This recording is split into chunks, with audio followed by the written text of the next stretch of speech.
Salut, j'espère que tu vas très bien. Alors on profite des quelques jours qui nous restent avant que Saturne fasse son grand plongeon dans les poissons pour aller affiner une notion qui, je l'espère, va te sembler intéressante parce que c'est quelque chose que j'ai observé dans mon propre parcours au moment de ma révélation médiumnique. Et Saturne a joué un rôle fondamental dans ce développement de la médiumnité pour moi. Alors comme le signe des poissons, on parle d'une énergie avec une intense, une haute dimension spirituelle. C'est-à-dire que poisson, en termes de signe d'eau, on est sur l'eau polymorphe par excellence. C'est-à-dire qu'elle est dans la caricature presque, cette eau-là, de ce qu'est l'adaptabilité, la mutabilité. Elle a cet absolu, cet infini, cette capacité à se répandre sans jamais pouvoir être contenue. C'est vraiment l'eau, comme on peut dire dans certains contextes, que voilà, on ne peut pas l'arrêter, on ne peut pas empêcher son parcours. Au mieux, on peut le structurer de la main de l'homme, ou de la main de la nature d'ailleurs. Hein. On peut le structurer, on peut le temporiser, mais on ne peut pas empêcher l'eau de couler. On n'empêche pas une rivière de couler. Et Saturne, qui est le master de la contrainte, dans cet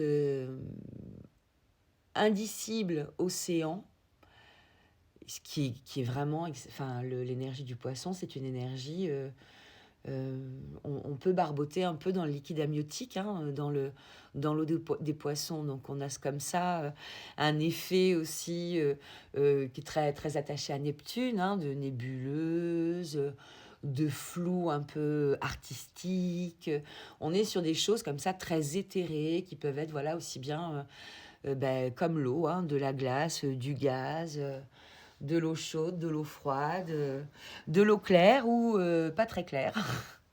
On a toutes ces particularités-là. Alors Saturne, notre agent de qualité numéro un, j'ai même presque envie de dire le directeur de l'engagement qualité du secteur dans lequel est positionnée l'énergie du poisson, vient donner une forme, un élan de structuration à cette eau si compliquée à contenir et à structurer.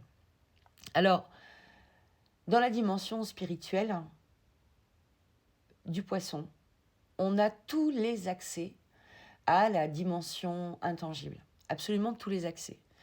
Je vais les renommer et je vais les simplifier en faisant la part belle au mot de médiumnité dans un premier temps.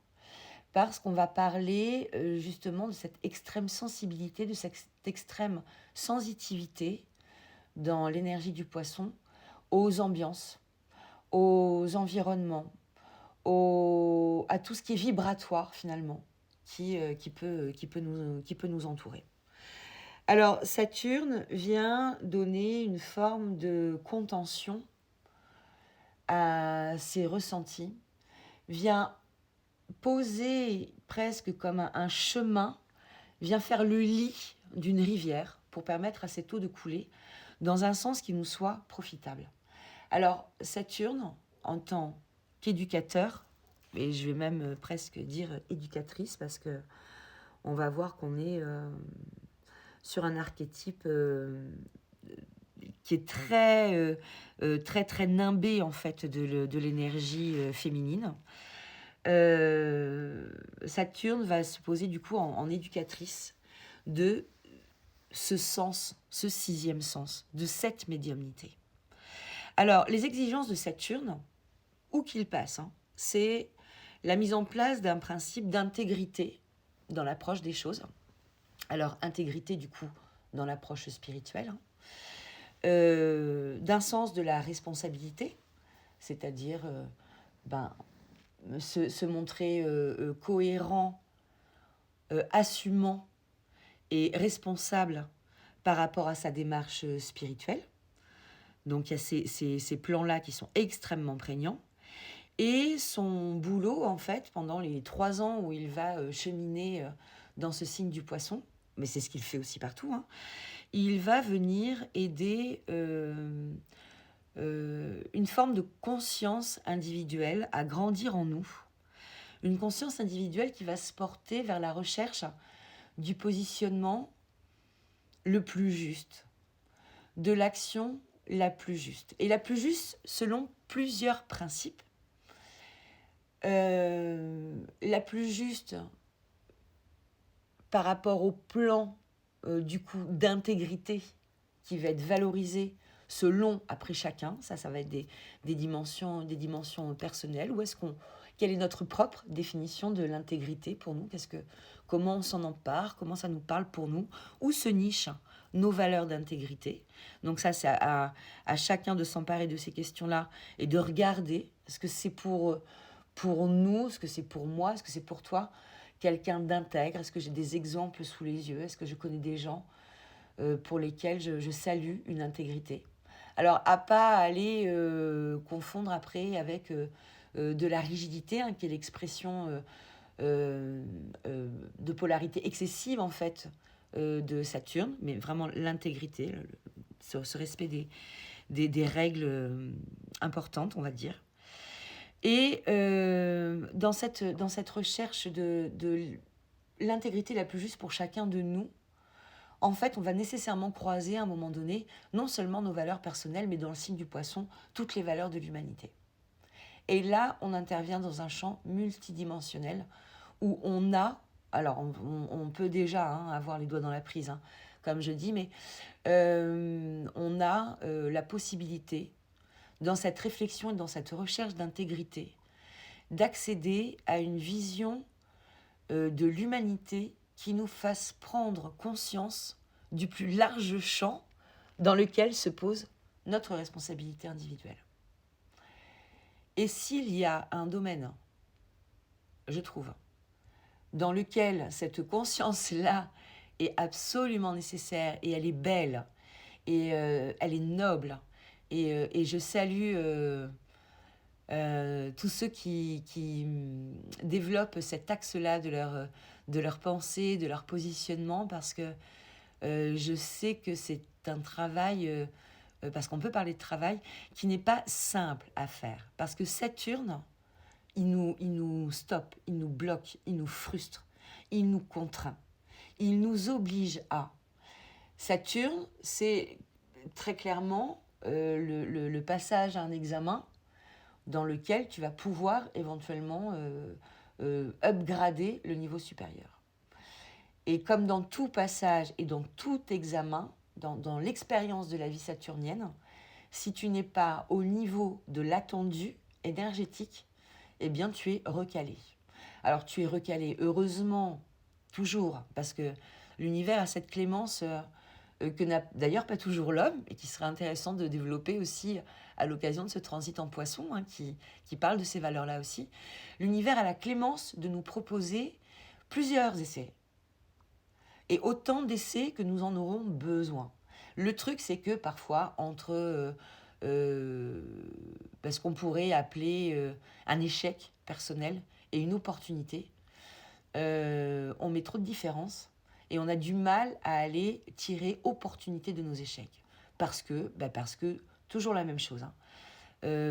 Quand on est en proie et en face à des blessures d'ego, ce qui est le propre de l'homme, hein, je pense qu'il y a des choses sur lesquelles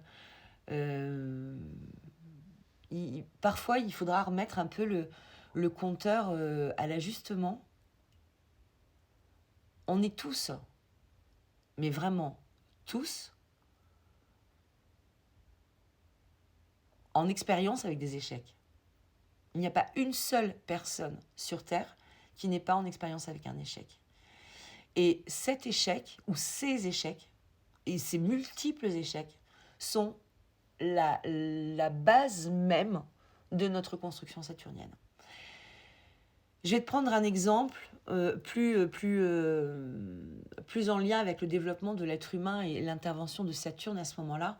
Et c'est pour ça que tu vas voir à quel point je vais le nimber de féminité à certains temps. Parce qu'il y a cette dimension de ce qui se passe dans le lien traditionnel entre l'enfant, le petit être, et la mère. Alors, on va parler de la mère, mais évidemment, si ce sont d'autres personnes qui sont amenées à prendre en charge l'enfant, ce rôle-là sera pris de nos jours par ces autres personnes. Et déjà aussi, à l'époque à laquelle je vais te faire référence, c'était pas non plus forcément une mère qui prenait en charge l'enfant. Dans la Grèce antique, dans la Rome antique, et c'est un héritage qui devient encore d'avant tout ça, il y a l'expérience de ce qu'on appelle en fait le gynécée. Le gynécée qui est l'endroit des femmes et des petits-enfants. Donc les femmes ensemble, un endroit donc excluant des hommes, les femmes ensemble, et les petits-enfants. Les petits-enfants jusqu'à l'âge de 7 ans. Il se trouve que dans le développement traditionnel, dans ce qu'on va poser plus ou moins comme échelle de temps sur cette zone-là de la petite enfance, le 0-7 ans, on parle dans le développement psychologique de l'élaboration en fait d'un sentiment et d'une capacité à pouvoir être sur des axes de sécurité corporelle. Au moins. C'est-à-dire que cette étape de 0 à 7 ans, c'est pour ça qu'après on va anoblir l'âge de 7 ans en parlant de 7 ans comme l'âge de raison, l'enfant apprend à évoluer dans la vie, dans son incarnation, sans se blesser sur la matière. C'est-à-dire que on va lui dire ne touche pas à la porte du four, c'est chaud. Attention, ici, c'est très froid. Là, regarde, ici, ça glisse. On va avoir ce genre de guidance très entourée d'attention autour de l'intégrité corporelle de l'enfant. Donc la santé, le schéma de l'apprentissage, marcher, courir, sauter, l'agilité, la motricité fine, tous ces choses-là qui font partie d'un apprentissage en fait du corps, de l'orientation du corps. C'est pas fini, parce que l'apprentissage du corps, il a un gros coup de boost sur le 0,7 évidemment, parce qu'on est quand même sur des périodes de croissance où la courbe exponentielle de croissance des enfants est juste hallucinante à chaque fois observée. Donc à chaque fois qu'un enfant grandit, son centre de gravité se modifie. C'est une expérience qu'on fait après hors croissance, quand on a des variations rapides de poids dans un sens ou dans l'autre, mais aussi pour les femmes enceintes, où le centre de gravité de notre corps se modifie. Et donc, on a un réapprentissage parfois, ça va dépendre comment on est constitué sur le plan de notre localisation, notre proprioception, comment ça fonctionne. Mais on peut avoir des moments où on est parfois déséquilibré, on perd un peu son centre de gravité. Bon, de 0 à 7 ans, l'enfant est toujours en train de questionner en fait son équilibre et son sens de la gravité, tellement sa croissance est haute. Et le rôle de l'éducateur, à ce moment-là, est vraiment d'aller trouver la juste mesure et d'aider l'enfant à gagner sa juste mesure. On dit aussi que entre 0 et 7 ans, la mère et l'enfant sont reliés par ce que l'on pourrait appeler un placenta énergétique. C'est-à-dire que la communication, elle passe bien entendu par tout ce qui est les attributs classiques, le verbal, le non-verbal, le postural, etc., etc. Et puis aussi par une grande fusion en fait émotionnelle mère-enfant, qui évidemment va décroissant entre la naissance et l'âge de 7 ans, mais qui reste quand même toujours présente. Et à partir de l'âge de 7 ans, l'enfant ne peut plus venir dans le gynécée, c'est-à-dire qu'il est conduit à l'extérieur du gynécée. Et dans ces temps antiques auxquels je te fais référence, c'est à ce moment-là que l'homme, en fait, pour le petit garçon, venait prendre vraiment la place d'éducateur à l'extérieur du gynécée. Et quand on prend la racine étymologique du mot éducateur, ex ducere, conduire à l'extérieur, on comprend très bien, en fait, comment le Saturne présent dans le gynécée est en train, incarné par la mère ou l'éducatrice, est en train de donner en fait au petit enfant incarné, au petit soi incarné, les bases sécuritaires d'évolution dans l'espace, d'évolution concrète dans la 3D, de manière à ce qu'il puisse aller à l'extérieur et continuer à évoluer. Donc là, ensuite, il passe sur la création, sur on va dire plutôt un travail focusé sur le chakra sacré, qui va se centrer sur la relation entre soi et le monde, soi et l'extérieur, soi et les autres, soi et l'autre, dans la création de relations, où il sera aussi, toujours, accompagné par un Saturne, et ça sera d'autres types d'apprentissage qui s'offriront à lui à ce moment-là dans une autre dynamique. Quand on est sur cette perspective saturnienne-là, la dimension de l'échec et de ce qu'on pourrait appeler de manière beaucoup plus large la dynamique de l'essai-erreur pour progresser, elle prend tout son sens. Elle prend tout son sens parce que c'est exactement grâce à ça, entre autres, que l'enfant fait l'expérience de sa mise en sécurité corporelle, on va le dire comme ça. L'exemple de l'apprentissage de la marche, par exemple, est super parlant, je trouve, parce que l'enfant apprend à marcher parce qu'à un moment donné, suite à ces différentes chutes, il a compris comment placer son corps dans l'espace et comment trouver ce point d'équilibre et cette harmonisation, cette coordination de sa propre motricité pour pouvoir aller marcher sans soutien et sans aide extérieure. S'il ne tombe pas, il ne peut pas apprendre. Alors, il peut tomber peu avant d'apprendre, mais il a cette expérience-là qui s'induit et qui s'implique et qui fait partie de l'expérience de l'incarnation, que de se faire l'expérience de son corps à lui en allant passer par un moment donné un contact un peu rugueux avec la matière.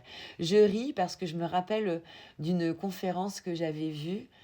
Je ne sais plus qui c'était qui disait cette conférence-là, mais c'est un physicien qui travaille justement dans la dimension des cycles de temps, etc., etc.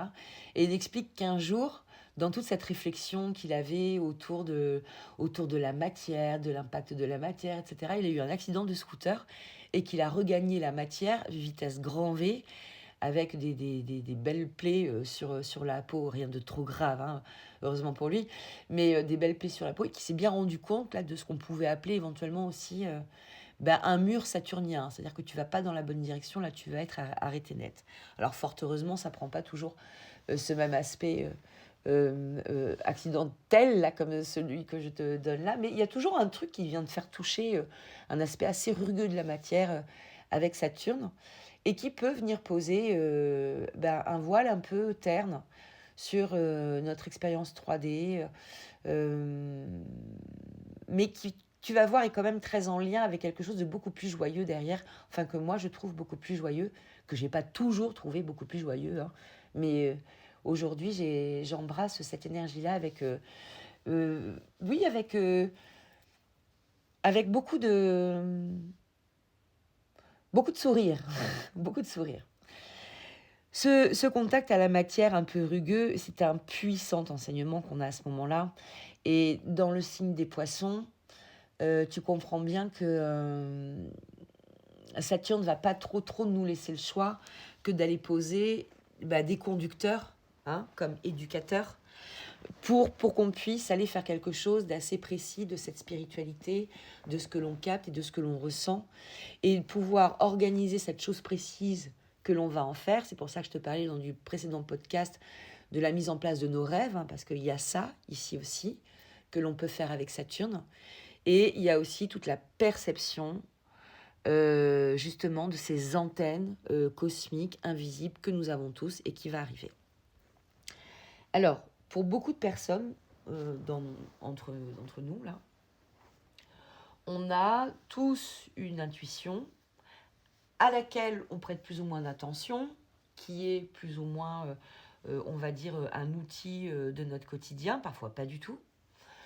Et dans cette intuition-là, il est fort possible, de toute façon, il y a des choses qui vont être vite visibles dans les communications sur tout ce qui va se dire, en fait, dans le domaine de la spiritualité, mais il est fort possible que dans nos mécanismes intérieurs, on se soit calibré sur des modalités de pilotage intuitif en deux axes, sur quelque chose d'un peu binaire peut-être, entre du je le sens, donc j'y vais, et je ne le sens pas, donc je n'y vais pas.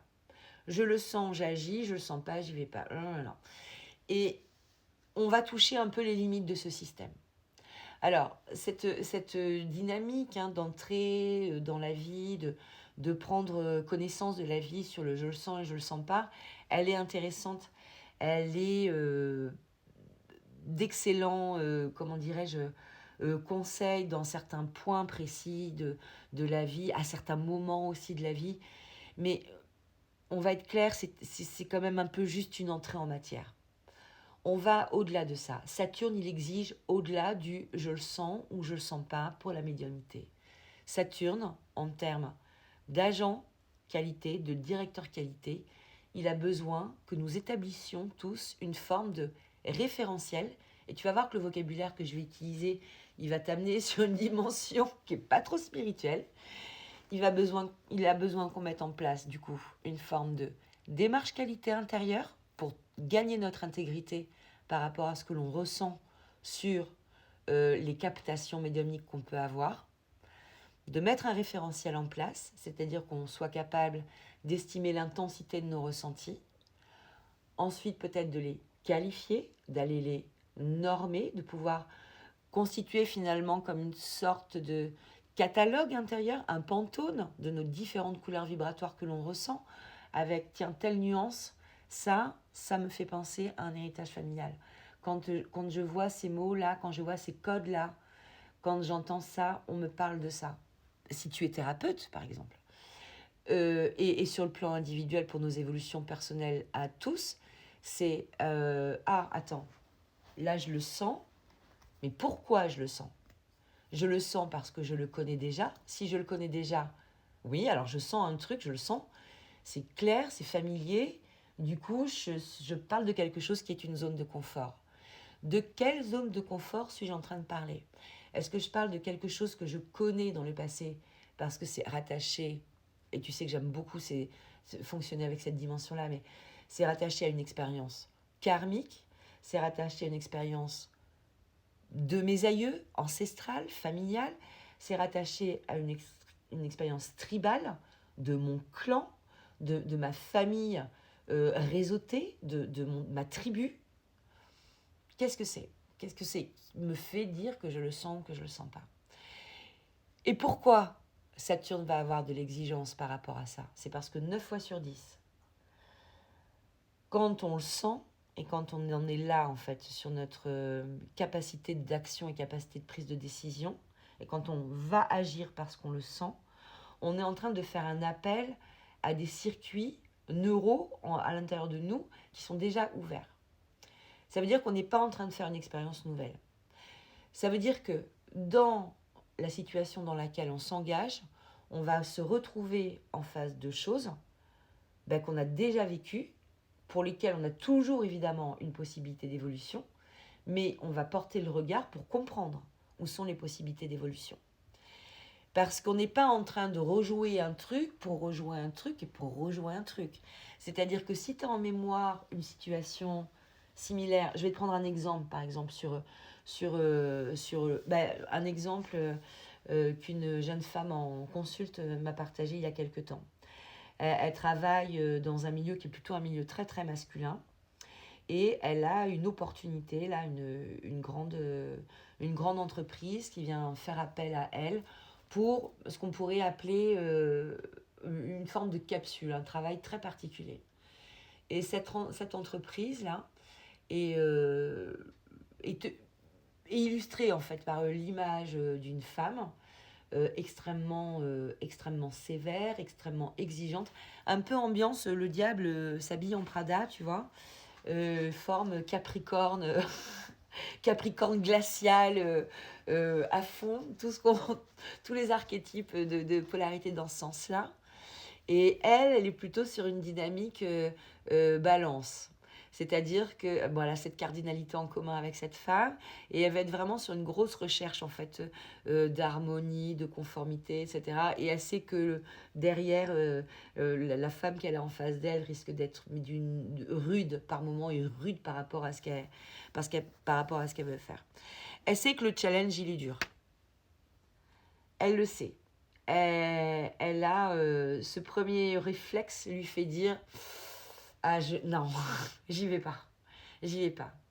Et en fait, dans le raisonnement et dans le chemin qu'on parcourt toutes les deux à travers le champ des questions et des réponses, elle prend l'option d'aller observer les enjeux réels proposés dans la situation, estimer et calibrer l'engagement de risque concret, pragmatique, lié à tout ce qui est de l'ordre de ce qu'elle peut investir dans ce projet-là, d'un côté, lié à toutes ses ressources émotionnelles disponibles de l'autre côté, d'aller s'engager dans ce projet parce qu'elle a réussi à trouver en fait un angle de vue qui lui permette de s'ouvrir vers la nouveauté, quelque chose qui a priori est vraiment très challengeant, sans être dans un vécu de mise en danger parce qu'elle est hors zone de confort.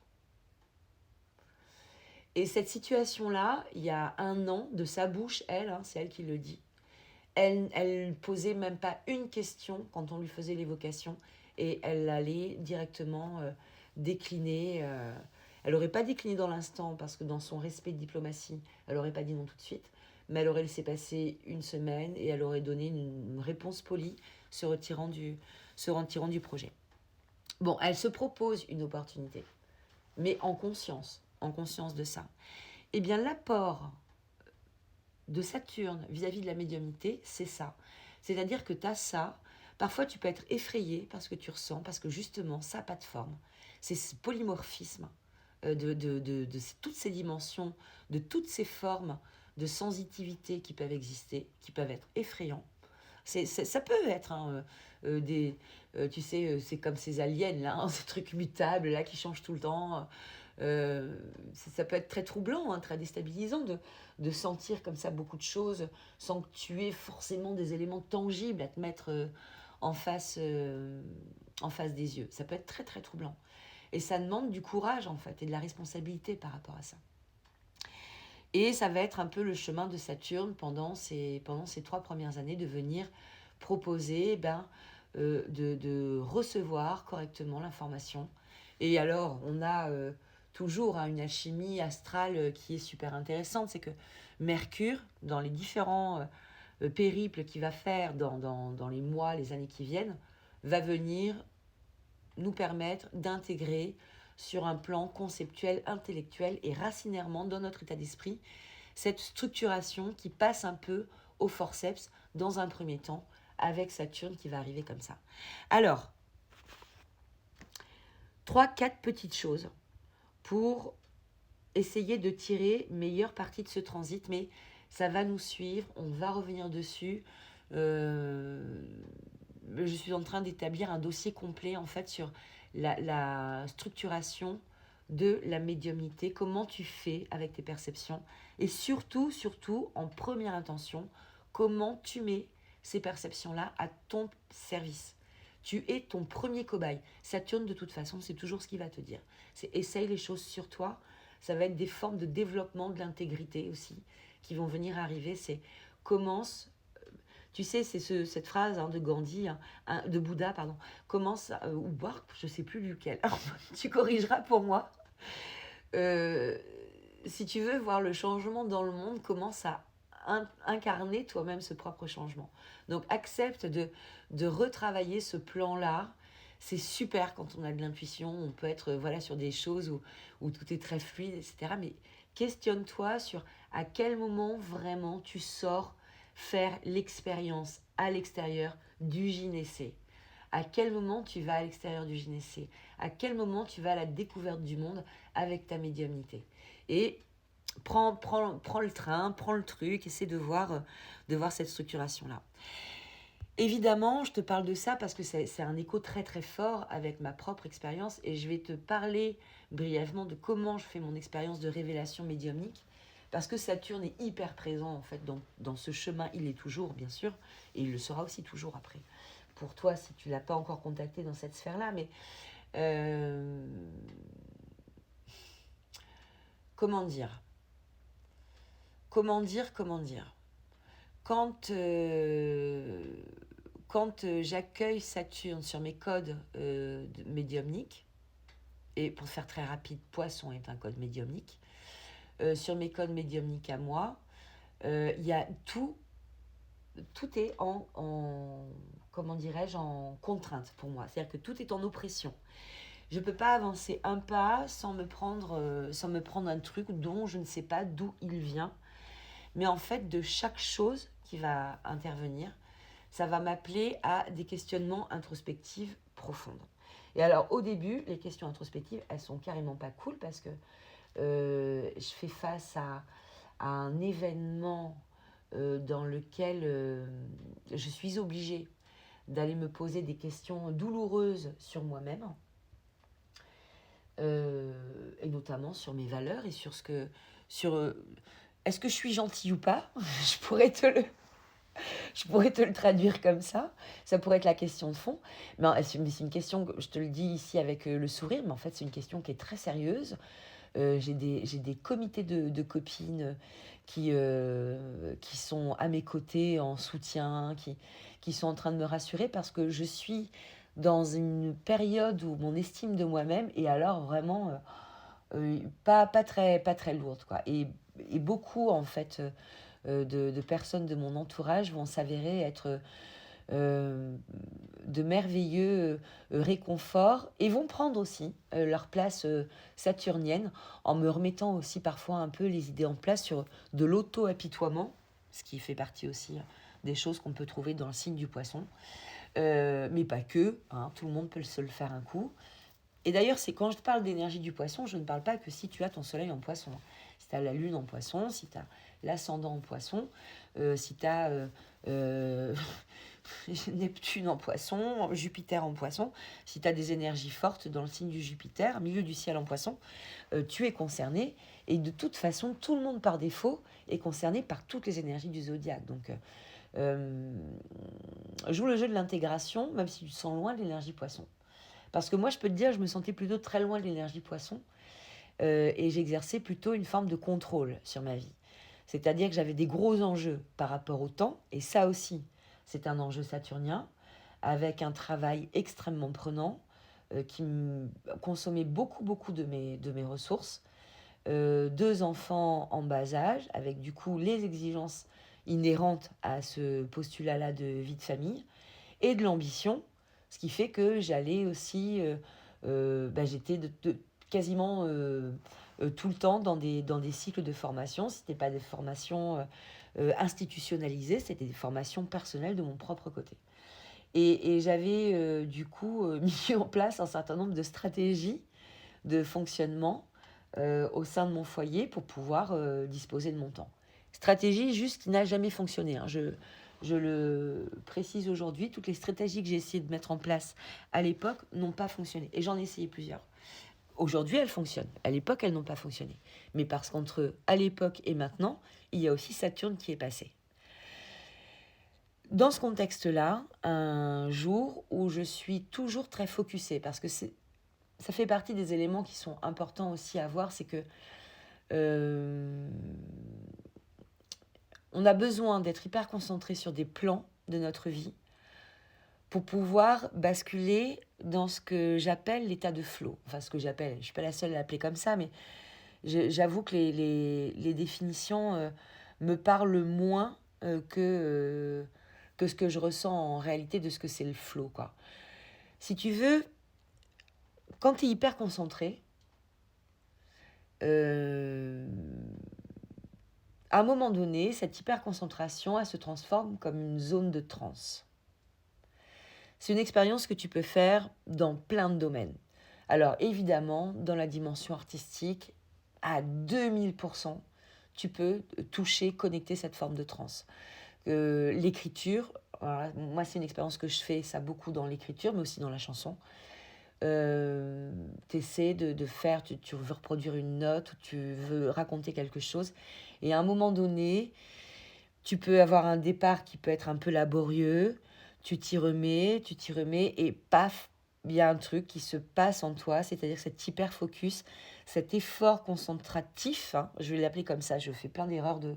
Enfin non, c'est pas des erreurs, on va dire, c'est des, des, des inventions de mots. Ce concentratif, pouvoir concentratif que tu mets en place, à un moment donné, il y a un déclic en toi qui te fait basculer en fait de l'autre côté. La concentration, c'est comme un entonnoir. Tu viens remplir ton entonnoir, on va illustrer par du sable parce que le mouvement est un peu plus lent que l'eau et ça nous permet de mieux voir les choses. Donc tu as ton sable comme ça au début, ton niveau il bouge pas beaucoup parce que la surface de ton entonnoir elle est large et pour voir un niveau de descente rapide, il va falloir qu'on ait une observation plus étroite. Ça descend, ça descend, ça descend, tu es dans une forme de labeur, puis tout d'un coup, paf, tu as pris le canal, tu as pris le tunnel, tu as pris le conducteur, ex ducere Saturne, qui t'amène en fait vers l'espace libéré derrière. C'est cet aspect de concentration, ce tunnel que tu empruntes, qui te fait passer de la dimension du regard méga serré, concentré, focusé, un angle aigu, qui te fait partir en fait vers l'ouverture, d'accord, vers l'élargissement. Et là, tu tombes dans le bain du poisson. Là, tu tombes dans la transe. Là, tu es dans ton environnement, dans ton champ de tous les possibles, c'est ce que tu es en train de créer dans l'instant. Et c'est une expérience qui est une expérience 4D, ça, concrètement. Et on reparlera un autre jour de comment tu fais pour vivre une expérience 4D et pas qu'une forme 3D et pas qu'une forme 5D, comment tu alchimises le truc. Et dans cette expérience 4D, en fait, tu peux être dans ta transe, dans ton bain du poisson. Tu as ton cordon ombilical qui te permet de toujours regagner, en fait, ton tunnel d'entonnoir et de revenir à l'endroit où tu étais. C'est comme de la spéléo, en fait. C'est comme de la spéléo. Tu peux être dans des boyaux. Alors, pardon si tu es claustrophobe, je sais que l'image que je vais évoquer, elle est peut-être un peu oppressante pour toi, mais c'est le truc où t'as un moment donné, tu as un truc qui t'oppresse, la concentration elle est compliquée, la concentration elle est difficile, et puis, paf, tu as un relâchement, tu arrives, tu passes un cap, tu as eu suffisamment d'intériorisation, d'introspection, ton univers a été suffisamment rétréci pour que tu puisses aller à la découverte d'autre chose. Bon, bah c'est ça en fait. Hein. C'est l'aspect de mise dans le flow. Et ben c'est exactement ce que vient de faire Saturne. Saturne est l'entonnoir, la parabole qui vient te permettre de structurer et d'aller progresser vers ce qui est ta captation sécuritaire pour toi et qui te permet de revenir toujours à l'endroit où tu es et d'aller naviguer dans l'espace dimensionnel 3D pragmatique, pratique, à base de budgétisation à faire, que ce soit de budgétisation financière, de ton temps, de ta vie, de qu'est-ce que tu veux faire dans ta vie, qu'est-ce que tu veux vivre comme expérience de vie, tu as besoin de quoi, il te faut quoi. Eh bien non, te dira Saturne, si tu t'y prends comme ça va pas fonctionner parce que tu n'es pas en accord avec les lois fondamentales. Oui, tu peux aller comme ça, vas-y, tu as ton permis de conduire, tu as ton laissez-passer, et la capacité à aller s'inspirer, prendre toute la dimension sensorielle qui s'offre à nous pour aller nous piloter à la manière dont on navigue sur un bateau. Si tu as pu faire de la voile un jour ou l'autre, ou si tu peux ressentir cette sensitivité-là, il y a un truc qui est hyper dangereux quand tu fais de la voile, quand tu fais de la plaisance, c'est les manœuvres trop rapides. Alors, pourquoi c'est hyper dangereux ? Parce que tu as un truc, selon l'emplacement du vent, qui peut te faire mourir, tout simplement. C'est ce qu'on appelle l'empannage, c'est la baume, la barre latérale qui tient le bas de la voile et qui permet à la voile de s'orienter dans un sens ou dans l'autre dans le bateau. si tu fais une manœuvre trop brutale sur ton gouvernail, que tu changes de direction trop vite par rapport à l'emplacement du vent, ta baume, elle va traverser l'espace habitable, le cockpit dans lequel tu te tiens, à la vitesse du vent présent. Si tu ne baisses pas ta tête, tu vas te faire assommer. Si tu n'es pas prudent sur ta manœuvre, tu peux finir à l'eau. Alors quand tu es en train de faire du cabotage à 20 mètres et que tu es sur un petit bateau, bon bah écoute, tu vas te prendre un petit coup de baume si le vent n'est pas très fort. Mais bon, tu vas te faire mal quand même. Hein. Mais si tu es en train de faire des manœuvres dans des espaces bien plus grands, ben, tu peux te faire très très mal. Potentiellement, tu peux ne pas revenir de ce coup de baume, quoi. L'idée avec Saturne en Poisson, c'est justement d'aller donner des petits coups de manœuvre, d'aller ajuster petit à petit nos actions, d'aller ajuster petit à petit notre référentiel, notre prise de connaissance, notre positionnement, d'aller poser les choses comme ça. Justement, servons-nous de ce « je le sens » ou « je le sens pas ». On va déjà faire des sous-catégories. Je le sens, potentielle zone de confort, même si j'en ai pas de mémoire expérientielle. Je ne le sens pas, zone de découverte. Est-ce que je ne le sens pas est une raison suffisante? Pourquoi je ne le sens pas? Je vais aller affiner, chercher, tester, comprendre, augmenter, diffuser tout ça pour pouvoir avoir de plus en plus de présence à cette médiumnité, de pouvoir m'en servir pour moi-même de la meilleure des manières. C'est très long tout ce que je te raconte, hein. Mais je ne pourrais pas être plus rapide que ça, parce que tu comprends bien qu'on parle avec quand même des notions qui sont plutôt flottantes, ou sous-marines même, hein, parfois. Et il y a besoin de paraboles larges pour l'amener dans ce canal de l'entonnoir, là. Qu'est-ce que je pourrais te dire sans aller non plus trop loin dans la dimension métaphysique de tout ça? Si, je vais te dire quelque chose qui permet de voir la dimension des contraintes comme joyeuse. Bien que toute expérience est une forme d'enseignement, et a priori, dans la dynamique essai-erreur, de ce que je te racontais un peu plus tôt, l'enseignement qui nous permet d'apprendre à marcher, c'est l'expérience de la chute, a priori. L'expérience du déséquilibre qui nous permet de retrouver l'équilibre. Et on sait qu'on est dans une impermanence, hein, pour ça. C'est quelque chose qui se re-questionne toujours. Donc en fait, ce qu'on apprend, c'est à regagner notre équilibre. Tout le temps. On apprend toujours à regagner notre équilibre. Dans cette expérience de perdre l'équilibre pour regagner l'équilibre, oui, il y a une douleur, évidemment. L'enfant, quand il tombe, il se fait mal, c'est pas agréable.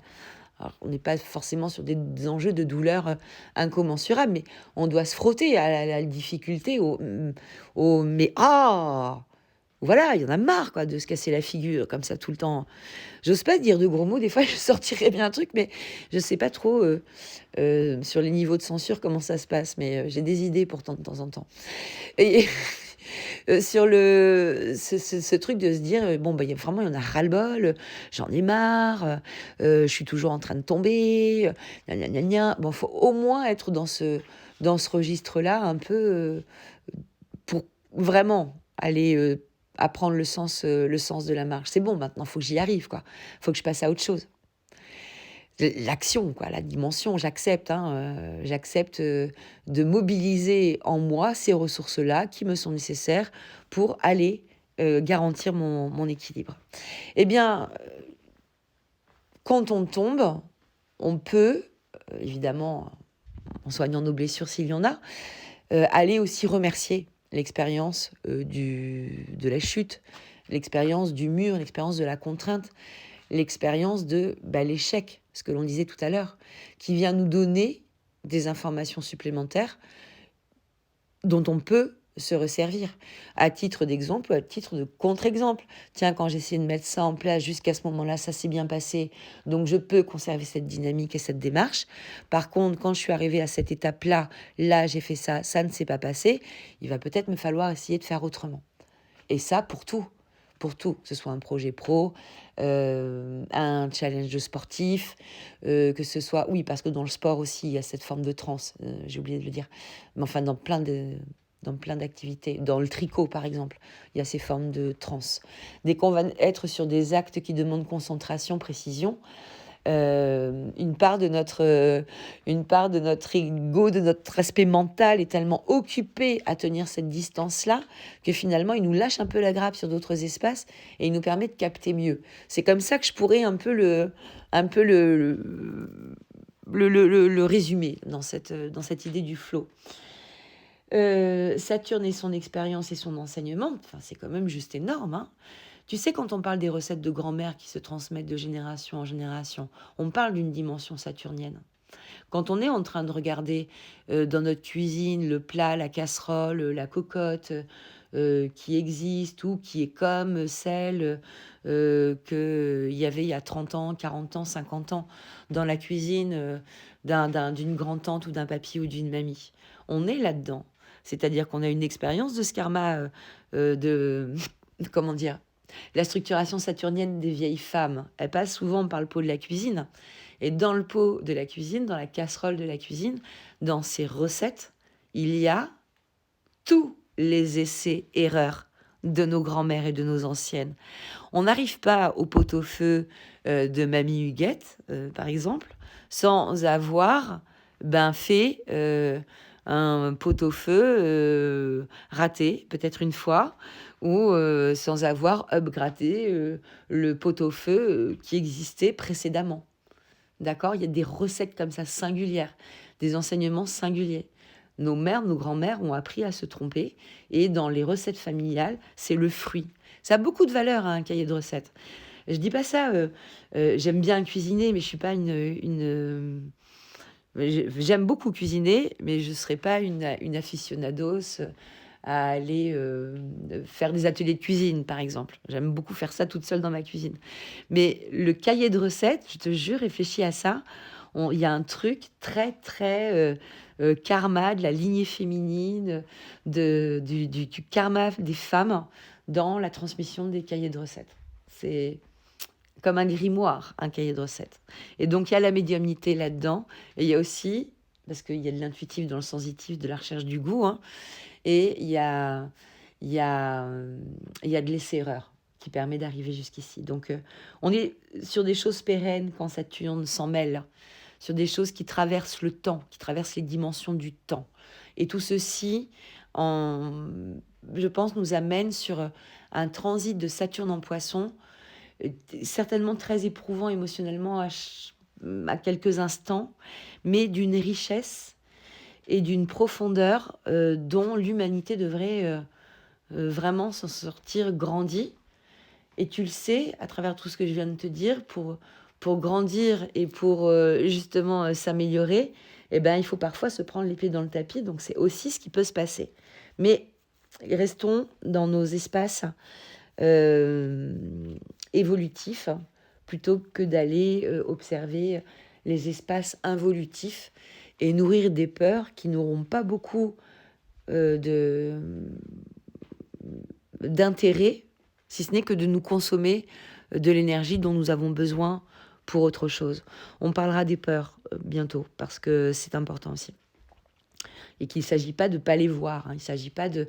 Mais si juste on peut arrêter de les nourrir, ça serait déjà pas mal. Elles existent, elles sont là. C'est tout à fait normal. Et Saturne est bien là aussi pour nous les faire toucher du doigt. Mais essayons de porter des regards différents sur les peurs. Et je pense que ça fera un format long aussi prochainement sur la peur saturnienne, quoi. Et justement, la mesure du risque. Est-ce que je t'ai tout dit? Non, mais alors vraiment, mais pas du tout. Et on est à 49 minutes, donc... Je te remercie si tu es allé jusqu'au bout de cette expérience auditive saturnienne poissonnesque dans laquelle j'ai essayé de te présenter le rôle de l'éducatrice Saturne dans cette énergie des poissons, hein, la mère, la grand-mère, la vieille femme présente dans le gynécée, qui participe comme toutes les autres femmes à ta propre éducation pour te permettre d'aller à l'extérieur. Donc c'est, je trouve, une image intéressante. Je ne sais pas si j'aurai la même image dans 3 ans et on en reparlera certainement au décours des 3 ans à venir, mais aujourd'hui, elle m'apparaît plutôt assez adaptée et on y reviendra. Comment tu te sens dans ton gynécée? Évidemment, hein, on va pas partir, on part pas tous sur les mêmes bases de départ, mais ça, c'est le jeu, hein, ma pauvre Lucette, hein, comme dirait l'autre. On va faire avec chacun les endroits d'où on part, mais nous allons tous avoir nos expériences. Donc voilà, de tout cœur avec toi, de tout cœur avec nous, de tout cœur avec moi et enjoy Saturne. Allez, je t'embrasse bien fort.